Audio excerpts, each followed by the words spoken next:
Good morning, watch fans. This is Big Jim with the Big Wrist coming to you from Las Vegas. And today I'm going to do what everyone else seems to be doing this week, talk about my three best divers. And I don't know,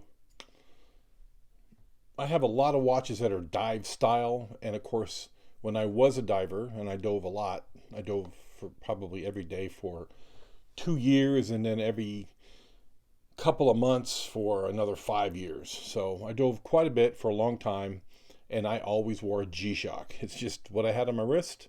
I even used the light underwater when I had to, and I scuba dove, free dove, and snorkeled. So mostly free diving, just because not every place I was stationed in the military could get my hands on oxygen tanks.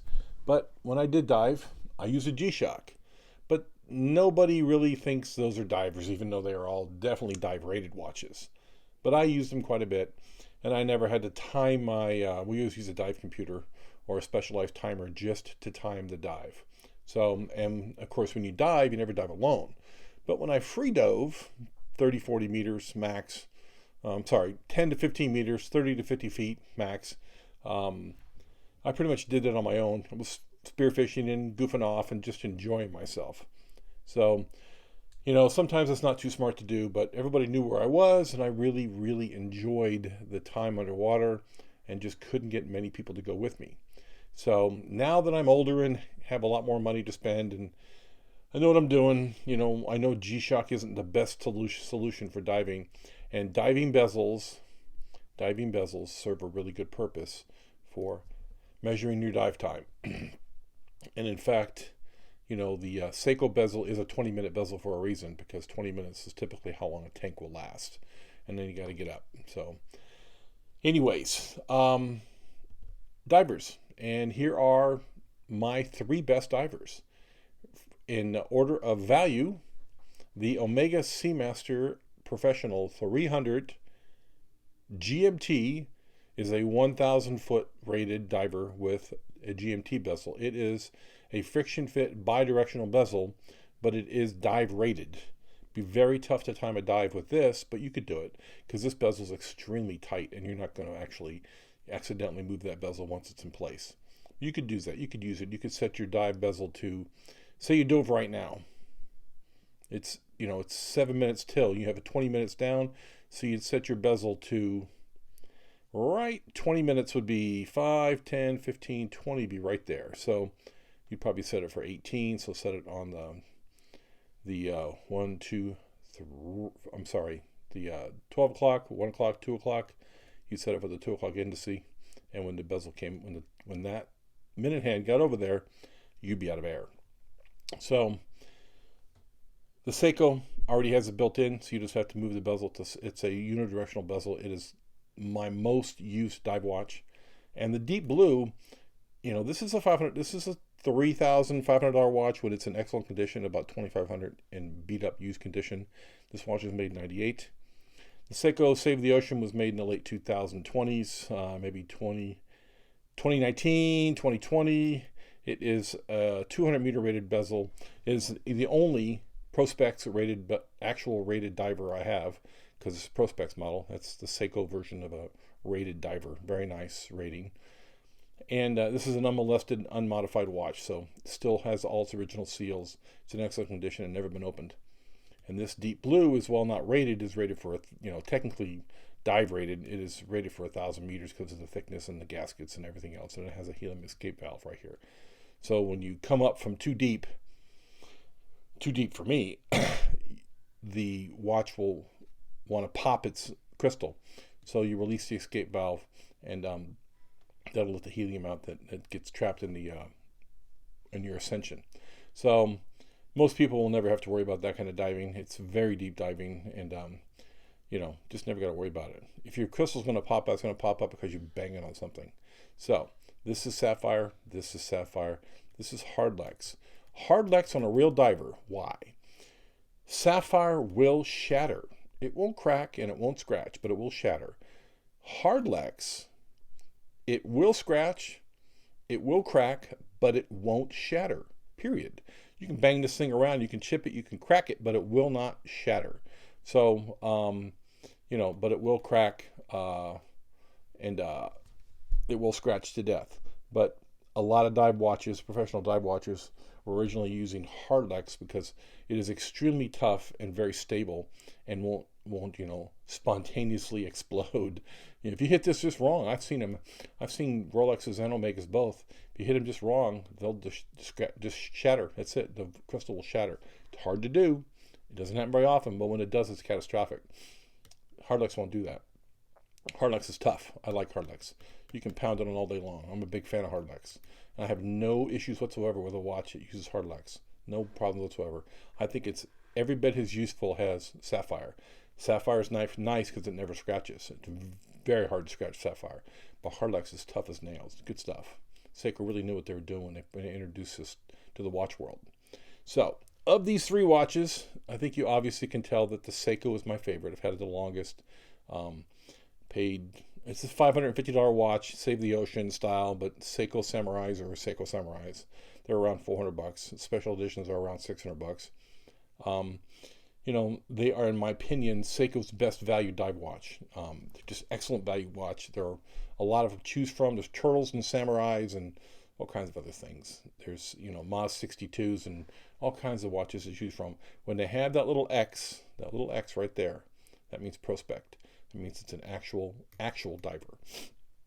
Yeah, this is a luxury watch. The Omega's luxury watch. It's beautiful. It's comfortable. It has all the bells and whistles, but it is $3,500. In perfect condition, and $2,500 in used condition. It is a dive rated watch. It is a spectacular movement, extremely accurate and very comfortable to wear. Not my first choice to take in the water. I'd much rather take a $500 watch in the water than a $3,000 watch. So, and the deep blue, that's the value proposition. This is a $200 watch when it's on sale. It's about $220 normal price. It's a little big. It is a 45 millimeter watch. It is 16 millimeters thick, but it wears very nicely because it has a short lug to lug. So it wears smaller than the 45.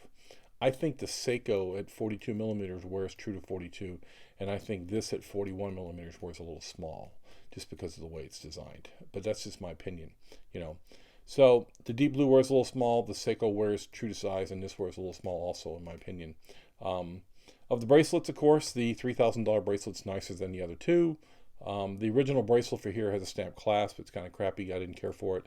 But of course, being 22 millimeters, everything I own will fit on it. So I have about 50 straps to put on it, choose from NATOs to rubber to leather, whatever you want to do with it. The deep blue, same thing. I can change out the strap.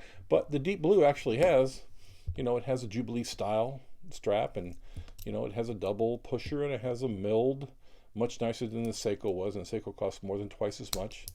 But the Seiko, and this actually has the NH35 movement. This has the original Seiko 4R. These are the same movements, all right? This is better finished. This is rated dive watch, probably has better gaskets, and I think it's a better looking watch. But this is the budget of all budget dive watches. I would probably, if I'm going to spend a week on a boat doing something stupid, going out there and being a sailor like I was in the Coast Guard, when I was in the Coast Guard as a young man, this is probably the watch I would take as my backup watch. I'd wear it, on certain days, and I'd wear this as my other watch. Just because these two watches together cover everything, neither one's going to get broken.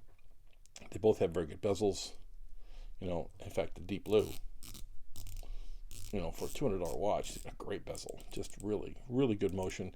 It's also got killer lume. They both have really good lume. But that's just my opinion. I have other dive watches. I have other dive style watches.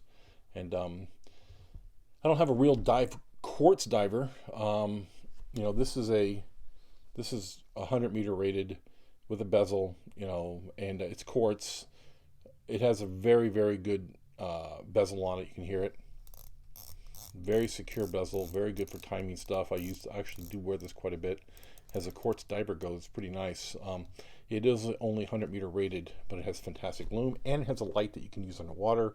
So, it's a very good watch. It's my only real quartz diver, I think. I'm looking at my box, and I don't have any other quartz that are really... I take that back. I always forget this watch. The sleeper.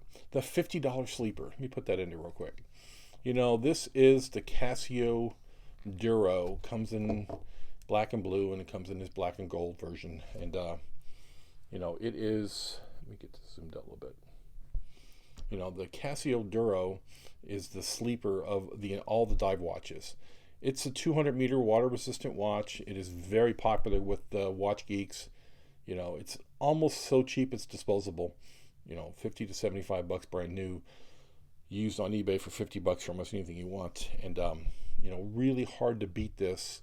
It is 44 millimeters, but again, it's a strap monster. It has a very short lug to lug, and it has the super reliable Casio automatic movement. And this is the keeper. 50 bucks. People think they're jokes. They're not jokes.